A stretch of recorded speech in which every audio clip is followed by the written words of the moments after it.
Почитувани колеги, почитуван премиер Заев, како сублимат од двата дена дискусија е дека колегите од мнозинството се обидуваат да направат еден спин дека ние го негираме предлогот за министер за финансии на госпоѓата Нина Апостолова Ангелова затоа што е млада и затоа што е жена. Не, напротив. Наша задача како опозицијска партија е да превенираме и преку вас, бидејќи деловнички кандидатот за министер за финансии не може да одговори, а за жал во јавноста не слушнавме нејзини ставови за како планира таа, не вие,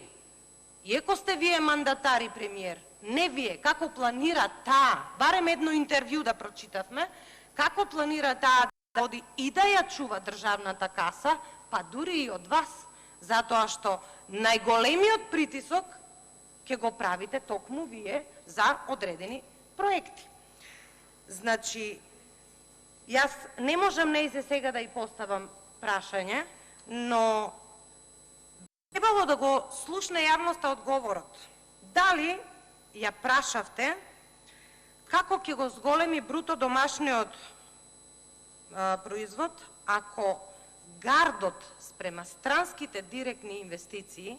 кај одредени представници од власта и па дури и оние што сега ги номинирате за заменици се уште постои, иако не е толку видлив затоа што го увидовте бенефитот од странските директни инвестиции. Јас само ќе ве потсетам дека додека бевте опозиција, за странските директни инвестиции во тир зоните, како што кажа и колегата Мицевски, држевте пресконференции и тие фабрики ги именувавте некој од вашите сопартици како логори на смртта и така натаму. Имавте X такви небулозни пресконференции. Значи, дали ова кандидатка ги знае сите предизвици со кои што ќе се соочи за овие, јас би рекла, 7-8 месеци, иако вие негирате дека ќе нема предвремени парламентарни избори, јас сум убедена дека ќе има и дека ќе мора да се соочите со тој факт, затоа што оваа политичка ситуација, оваа економска ситуација, ова девастирана правна држава мора да се реши исклучиво само со предвремени парламентарни избори. Благодарам.